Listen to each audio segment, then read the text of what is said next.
Okay, a gallon of water. This is tap water. Just from the store. And I'm going to add that. There's about maybe a gallon of product of kitchen scraps in here. Also, something I'm seeing is a lot of shells from the beans that we recently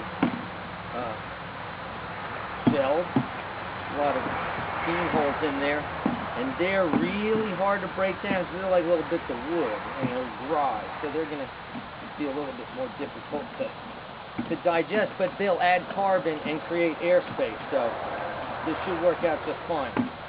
All right, so we've got our pile opened up. We've got our first batch of food waste to go in there. There it is. A nice big slop. That's what you want.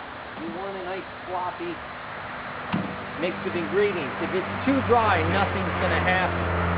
If it's too wet, you're going to have issues with anaerobic activity.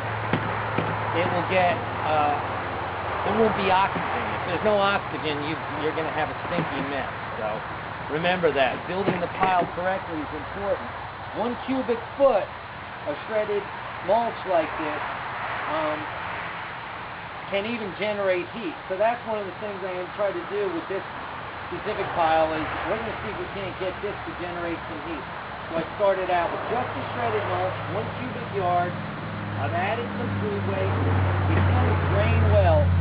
Keeping it wet is probably the most important thing. So whenever you bring your food scraps out, go ahead and add an equal amount of water to them. If you mash them up or put them in the blender and get the pieces smaller before you start, you'll have much better success. So now we've got that in there. I'm going to take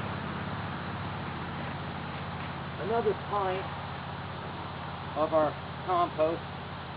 This again is our premium organic green compost. And I'll just put that on top there. I don't need to mix it in. That'll just give it a little bit of odor protection, add some more bacteria right to the food, because that's what's going to break it down.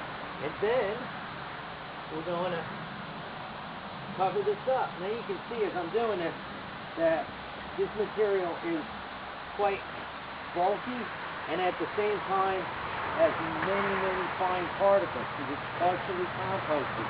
So all the needles and leaves and small pieces have turned into compost at this point. Good stuff to start with.